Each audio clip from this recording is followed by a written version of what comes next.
கடைக்கு போகணும். விக்னேஸ்வரா கடைக்கு ஒருக்கா பூச்சி கொண்டு பார்த்தா கணவதி நீங்க இங்க எங்க நீ இங்க வலிக்கிட்ட நான் கடையடிக்கு போக மாட்டேன். விக்னேஸ்வரா கடையடிக்கு என்ன கொண்டு வர மாட்டாள் ஒவ்வொரு சாமான் மனுஷி மேரண்டாலும் பிடிச்சானடா எனக்கு மாதிரி அந்த பலிக்கு தாண்டா சொல்லுவார் பார்த்தோண்டு இருந்துட்டு பார்த்துட்டு இப்ப நான் வந்துட்டேன் பலிக்கிட்டேன். நீ என்னென்ன ரெண்டுதோ தெரிஞ்சாங்கடாப்பா பூட்டை கூட்ட சொன்னால் பூட்டை கூட்டினேன் கூட்டி போட்டு தாண்டாப்பா இப்ப பாரன் பலிக்கிட்டேன். ஏதோ வேண்டுன்னு சொன்னா நான் மறந்து போனேன். நீ என்ன செய்யறாலோ தெரியாது. அங்கே போன உடனே அதெல்லாம் சரி வருந்தேன். அப்ப கணவர் என்ன செய்யற நானோட அப்பா ஏதோ சொல்லி விட்டால் மறந்து போனேன். போறேன் இப்ப 100 தரம் கோல் வரும் எனக்கு. அது அங்க போனோன்னு இங்க போனோன்னா கோல் வரும். உங்க நிக்கிறீர்கள் இங்க நிக்கிறீங்க பூட்டிடா சும்மா நிக்க அதை பூட்டி இதை பூட்டணும். பின்ன 4 அடி இருக்கா போட்டு வாரேன். நான்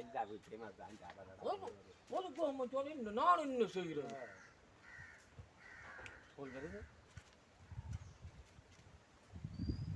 ஹலோ சொல்லும்மா.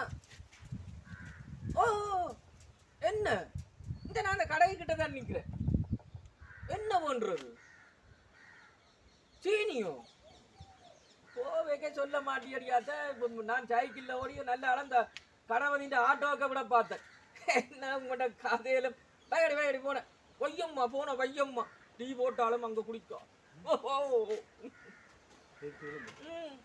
நான் வீட்டை கூட வேலையில் போட்டு வாரன். இப்ப கோல் எடுத்து 1/2 கிலோ சீனி வண்டி இரட்டான். என்னடாப்பா கணபதி நான் படுற பாடு என்ற துன்பம் உனக்கு தெரியுமே. நீ என்னடாப்பா ஆட்டோல வந்திருக்கிற என்ன வேண்ட வந்த நீ?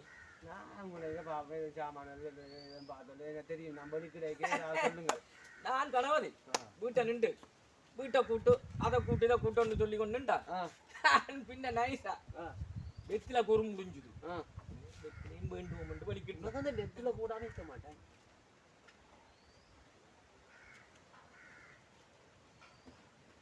சொல்லம்மா சொல்லம்மா என்னம்மா தூங்காண்ணியோ? சரியம்மா சரியம்மா நான் மாட்டி கொண்டு வர வையம்மா போன வையம்மா நான் மாட்டி கொண்டு வா. ஒரேடியா சொல்ல சொல்லுங்க சொல்றேன் தானே. பாத்தியே 1/2 கிலோ சீனியில இருந்து தேங்காய் அன்னைக்கு வந்துருக்கு. பாடுறா இந்த கஷ்டத்தை. நான் சுதந்திரமா அங்கேயும் திரியலாம் வெடிக்கிறேக்க பார்த்தோன்னு கூட்டணுண்டா கணவதி அதை செய் இதை செய்யன்னு சொல்றேன். ஆனா இதுல இருந்து வேற வந்து அண்டுதான் நான் வலிக்கிட்டேன். கொஞ்சம் வேற ஒரு ஓலை மூலத்தை போட்டு செய்து கொண்டு இருக்கிறான். நான் என்னடா செய்யறது? அப்ப எந்த கடைக்கு போறேன்?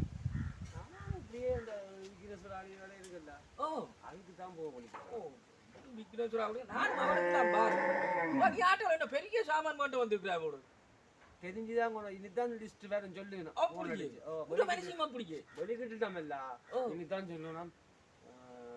ஸ்டார்ட் 1/4 கிலோல இருந்து தொடங்கி அப்படி 1/2 கிலோ அப்படியே வந்து 2 கிலோ 3 கிலோ 5 கிலோ அப்படியே வந்து கொண்டே இருக்கும். சீனி 1/2 கிலோ காப்பத்தில் தேங்காய் வந்து நீங்க என்ன வேற போதும்.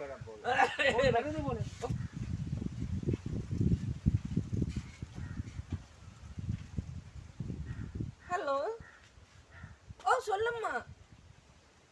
இந்த கடைக்கு கிட்ட போட்டேன். கடைக்கு கிட்ட போட்டேன். என்னம்மா பண்றது? என்னம்மா லிஸ்ட் கொஞ்சம் பெருசா போகுது. உனக்கு என்னம்மா சொன்ன நீங்க? சீனியும் அம்மா பெரிய லிஸ்டா கிடக்குது. நான் கடைக்கு முன்னால போனோன்னு நான் உனக்கு போன் எடுக்கணும்மா. நீ சொல்லம்மா. நான் சொன்னதையே மறந்து போனேன். இப்படி நான் என்னன்றா சொல்ல பாத்தியா? ஊதுதானேடாப்பா என்ன செய்யறது? நானும் என்ன செய்யறேன்னு தெரியாக்கு. அப்ப நீ என்ன மூட்டையா எடுக்க போற போல? நான் ரெடியா வந்தேன். என்னண்டா இவன் சொல்லணும் தெரியும். போட்டு பார்த்து கொண்டு இருக்கலாம்ல. போட்டு ஒரு மாத்தியால நர மாத்தியா என்ன பண்ணிடுற கதையை பார்த்து கடைக்கு போனோன்னு இருக்க சொல்லுவோம். லிஸ்ட் போக பெருத்து கொண்டே போகுது. அப்ப கடைக்கு போனா தானே நான் பெரும். ஓமடாப்பா என்னடா செய்யறது? சைக்கிளை முடித்து கொண்டு நான் போகட்டேன். நீ வாரிய பின்னால நீ வாரிய. சரி சரி சரி சரி கணபதி அதுல நிக்கிறேன்பா. சரி சரி சரி சரி கடையில நில்லு வாரு. என்ற மனுஷிக்கு கொஞ்சம் சொல்லாது ரெண்டு காய்ச்சல் சொல்லாது நான் சொல்ல ஏன் என்னடா வீட்டை பூட்ட போவ அப்படி இப்படி ஒன்று இப்போ அடிக்க மாட்டாதானே அந்த சாமி என்ன கொக்கா பாருங்க கணபதி வேலைக்கு வா ஓகே ஓகே